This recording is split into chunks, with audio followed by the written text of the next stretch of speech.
Hey Greg. Yeah, I actually do have a few questions.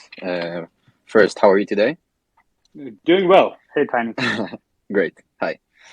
So my opinion about everything is that I'm thinking that you're looking at everything wrong. Okay, I'll tell you why.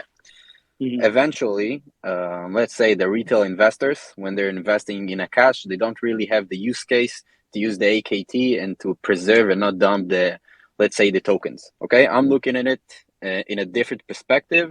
My question to you is, how do you planning to attract the big companies which needs your special AKT and all the features it giving, and how are you planning to bring them and not the retail investors? Because eventually they'll use it and not dump it on the investors. And I think once the big companies and the big names will, Mhm. let's say, join the team, uh, we will see the real adoption and the real success of Akash.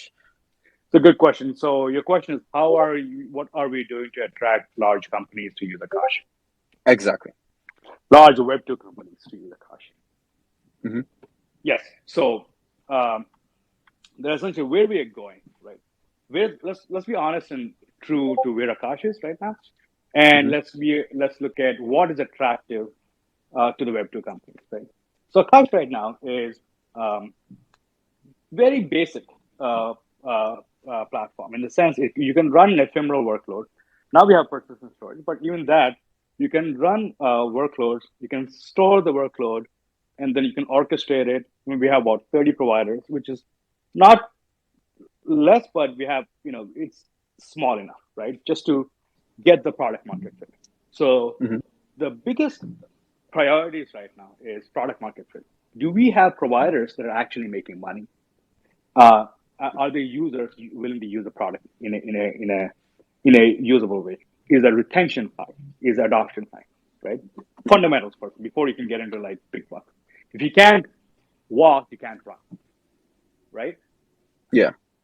So that uh, that we are seeing incredible results. We are actually seeing profitability on providers. People are actually making money. It's not straightforward. They do have to tune their hardware to meet certain workloads, but we are seeing a lot of PMF in the product in the users, and we are seeing a lot of PMF in the user side, in the tenant side as well. We can see quite a bit of nodes actually moving to Akash from your traditional work or traditional cloud, right? So Hmm. that baseline has to be achieved. Now, next is like when big companies look at something like Akash versus, let's say, Amazon, right? So there's a matrix they look at. Is Akash easy to use? Does Akash have the capabilities to support my use case? Does Akash has the cost model that's attractive to me, right? Big companies Yeah. just don't go on like lower prices. I mean, for them, it's not about lower prices. Even though price has a lot of impact, but it's about, can I do what I want to do in the most optimal way, and does the product function, right? So look at Yeah. what they need. What can Akash give that Amazon can give? Distribution. Once providers are profitable, that is something that can be used to attract other providers, right? Because there's actual Yeah. money to be made here, right? So that will enable provider incentives that will massively grow provider base. Once we have 300 to 500 providers, that is significantly higher geo presence than, let's say, an Amazon, right? So once we have the providers, profitable, that'll give us a framework to expand the provider capabilities. On top of that, we are, while we are getting the profitability, we are getting product market fit from our users. That means the product is actually easy to use. So we have this unique proposition where you have heavy distribution from a provider base, and you have amazing user experience from a user base, along with product market fit, along with costs being 90% lower. Now, that's the unique selling proposition that Amazon can give. And all this in an open source space, right? So our Yeah. USP is world's first open cloud. And that's attractive to uh, a lot of big companies. And look at our employees from where they came from, right? Our head of Hmm. product, for example, was at HashiCorp, Terraform. I don't know if you're familiar with infrastructure, but Terraform is probably one of the most uh, uh, uh, widely used orchestration engine out there, right? Uh, I mean, look at our VP of product, IBM, right? Our entire, a lot of our entire, I mean, a lot of our users, a lot of our employees come from this enterprise heavy background. And me myself, I worked at Kaiser, I worked at IBM, right? So we understand enterprise really, really well.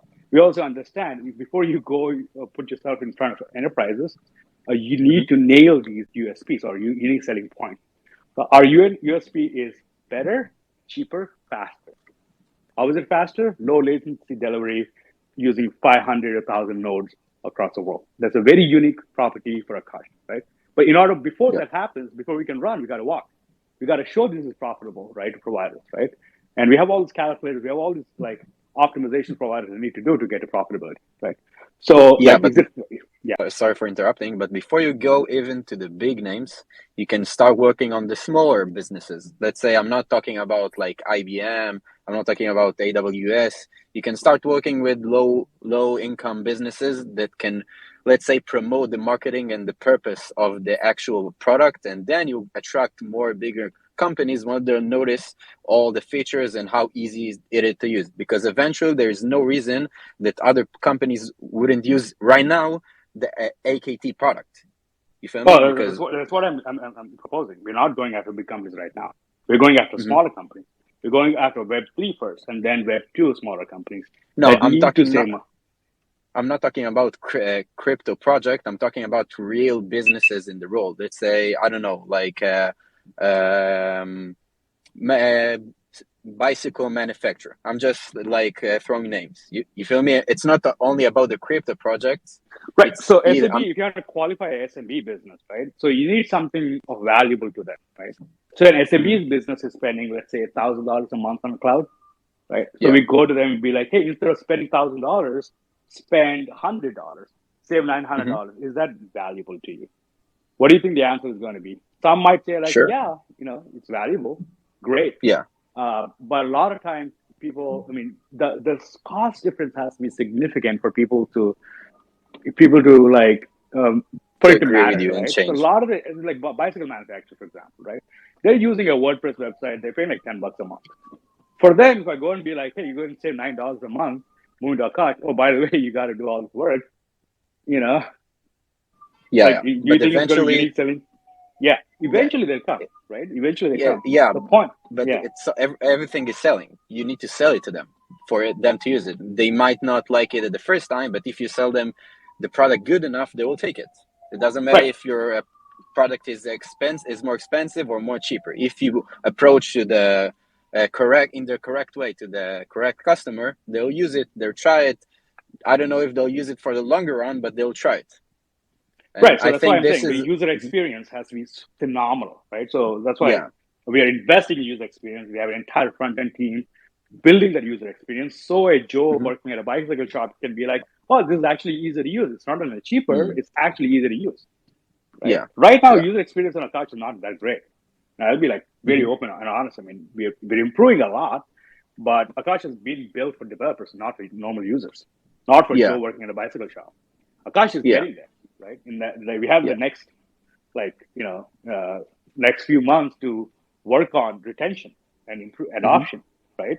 Those metrics are not very attractive right now. All these metrics are on chain. This Mhm. is anybody can see. So our Yeah. focus is to build a product, a good enough product to attract a Web2 user, not a Web3 user Mm. alone. We're starting off with Web3 because Web2 users don't know how to access tokens. Like if I go to a Joe a bicycle shop and be like, hey, you got to purchase AKT from Kraken. By the way, you got to give your passport to do so, right? Yeah. Like I'd be like, what the fuck, you know? So instead of that, we're adding credit card functionality, and you can't just add credit card functionality and sell tokens from a website legally, not in the US. So in order for Mhm. you to enable credit cards, you need to do the clever design. So we're using Auth0, for example, to do hosted wallets. Like our cost right now, you can decouple the payer from the user. That means the wallet that's paying can be different from the wallet that's using, right? So Mhm. using that model, we can have the wallet that's paying fully hosted, and we can use user credit cards to fund that wallet, and using Auth0, we can delegate that the payability to an Mm. operator, And so as long as we do not give custody of the tokens, it's legal. It's illegal if someone can purchases AKT using I their got you. credit card, you know. So we're doing things like that. We have that capability already in the last mainnet we introduced. Now, how do you really realize? How can Joe at a bike shop be like, hey, take my credit card, and by the way, and just pay. I don't care about AKT. I don't care about using it. Just pay. That's coming, right? That's why we're investing a lot in front end teams and user experience right now. Yeah. And So before we can go to a small business, we got to come to a value. Like, what is the business? Why would someone use Akash, right? They would use Akash. Well, it's cheap. That's a great attractive incentive. It's cheap is one thing. And second thing is, how long does it take for me to use Akash, right? That's a big question. If it's cheap and it's only saving me $9, if that's not a great thing for me. But it's cheap and I can like click, done. That's good enough product. Does that make sense? Yeah, it does make sense. You actually answered my question.